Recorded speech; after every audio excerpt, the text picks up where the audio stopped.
ਪਿਛਲੇ ਸਾਲ ਨਾ ਜੀ ਧੁੰਦਾਂ ਦੇ ਵਿੱਚ ਬਰਾਤ ਵਜਾਉਣ, ਤੁਹਾਨੂੰ ਪਤਾ ਧੁੰਦਾਂ ਬਹੁਤ ਪਈਆਂ ਸੀ जी जी बहुत धुंध। ਇੱਕ ਬੰਦਾ ਜੀ ਇੰਜ ਕਰਕੇ ਪੈਸੇ ਫੜਾਈ ਜਾਵੇ, ਮੈਂ ਇੰਜ ਫੜੀ ਜਾਵਾਂ, अच्छा ਬਾਅਦ ਚ ਪਤਾ ਲੱਗਾ ਜੀ ਇਹਨੇ 2.5 ਕਿਲੋ ਸਾਨੂੰ ਟਿਸ਼ੂ ਦੇ ਦਿੱਤੇ ਸਾਰੀ ਦੌਲਤ ਦੇ ਨਾਲ ਮੂੰਹ ਪੂੰਝਿਆ ਫਿਰ ਅਸੀਂ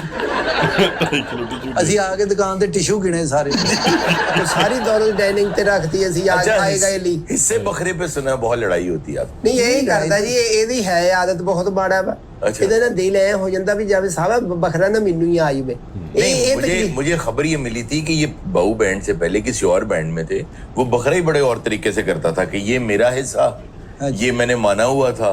ਨਹੀਂ ਜੀ ਉਹ ਕਹਿੰਦੇ ਆ ਮੈਂ ਵੀ ਕੰਮ ਕੀਤਾ ਵਾ ਫਖਰੇ ਪੰਜਾਬ ਤੇ ਵੀ ਉਹ ਕਹਿੰਦੇ ਜੀ ਆਹ ਪਹਿਲੇ ਜੀ ਆ ਕੱਢੋ ਜੀ ਦਾਦੇ ਦੀ ਬਰਸੀ ਦਾ ਹਿੱਸਾ आगे दूसरी आए ਆ ਕੇ ਅਸੀਂ ਆਏ ਆ ਤੇ ਹਿੱਸਾ ਬਰਸੀ ਨਿਕਲ ਰਿਹਾ ਦਾਦੇ ਦੀ ਹੋਈ।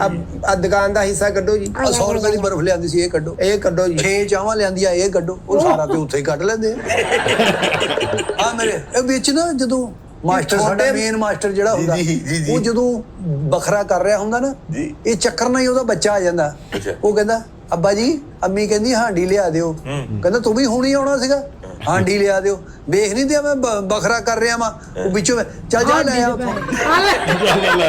ਸੀ ਨਹੀਂ ਆ ਜੀ ਆ ਬਖਰਾ ਕੱਢਤਾ ਜੀ ਇਹ ਨਾਨੇ ਦੀ ਬਰਸੀ ਦਾ ਉਹ ਮੈਂ ਕਿਹਾ ਵੀ ਨਾਨਾ ਮੇਰੀ ਗੋਲੀ ਨਾ ਮਰਿਆ ਸਾਡੇ ਬਖਰੇ ਚੋਂ ਕਾਟੋ ਕੱਢੀ ਜੰਨੇ ਆਪ ਨਾਨੇ ਦੀ ਖਬਰ ਤੇ ਵੀ ਨਹੀਂ ਜਾਣਾ, ਬਖਰਾ ਕੱਢੀ ਜਾਣਾ ਕੀ ਕਹਿੰਦੇ ਮੇਲਾ ਕਰਾਉਂਦੇ ਆ ਜੀ ਉਹਦੇ ਮੇਲੇ ਦੇ ਪੈਸੇ ਲੈਦਾ ਮੈਂ ਕਹਿੰਦਾ ਵੀ 19 ਕੁ ਬਖਰੇ ਕੱਢ ਕੇ ਫੇਰ ਸਾਨੂੰ ਹਿੱਸਾ ਆਉਂਦਾ यार ये ਨਾਲੇ ਜੀ ਇਹ ਬਖਰਾ ਹੁੰਦਾ ਵਾ ਕਾਰੀਗਰ ਦੇ ਸਿਰ ਤੇ। ਹੁਣ ਇਹ ਵਜਾਉਂਦਾ ਖੰਜਰੀ, ਇਹਨੂੰ ਉਸ ਹਿਸਾਬ ਨਾਲ ਪੈਸੇ ਮਿਲਣੇ। ਇਹ ਨਹੀਂ ਗੱਲ ਹੁੰਦੀ ਕਿਉਂ ਨਹੀਂ ਸਾਰਾ ਹੁੰਦੀ? ਕਾਰੀਗਰ ਦੀ ਹੁੰਦੀ ਹੈ ਸਾਰੇ ਕਾਰੀਗਰ ਦੀ ਨਹੀਂ ਤੂੰ ਹੁੰਦੀ। ਕਾਰਨਟ ਵਜਾਉਣਾ ਜਿਹੜਾ ਤੇ ਢੋਲ ਕੀ ਹੈ? ਤਮੂਰ ਵਜਾਉਂਦਾ ਉਹਦੇ ਜ਼ਿਆਦੀ ਬਖਰਾ ਹੁੰਦਾ। अच्छा ਹਾਂ ਜਿਹੜਾ ਵੱਡਾ ਬਾਜਾ ਗਲ ਚ ਇੰਜ ਕਰਕੇ ਪਾਇਆ ਹੁੰਦਾ वो एक दो बारी बस वो पां पां करता ਸਾਰੇ है। ਨੂੰ ਬਹੁਤ ਮੁਸ਼ਕਲ ਵਜਾਉਣਾ, ਉਹਦੇ ਲਈ ਐਡੇ ਫੇਫੜੇ ਚਾਹੀਦੇ ਆ। ਉਹ ਚੰਦ ਕਾਰੀਗਰ ਰਹਿ ਗਏ ਜੀ ਵੱਡੇ ਬਾਜੇ ਦੇ ओ अच्छा हवा इतनी ਸਾਰਾ ਦੇਖ ਲਓ ਜੀ ਤੇ ਤੁਹਾਨੂੰ ਮਾੜਾ ਜੀ ਵੀ ਸਮੈਲ ਆਵੇ ये वर्दी साफ है ते ਨਹੀਂ ਆ ਦੇਖ ਲਓ ਜੀ ਵਰਦੀ ਤਾਂ ਵਧੀਆ ਹੁੰਦੀ ਹੈ ये देखो दो दो बैठे हैं ਇਹ ਸਾਰਾ ਬਾਜਾ ਵਜਾਉਣ ਵਾਲੀ ਆ ਖੰਭਿਆਂ ਤੇ ਚੜਨ ਵਾਲੀ।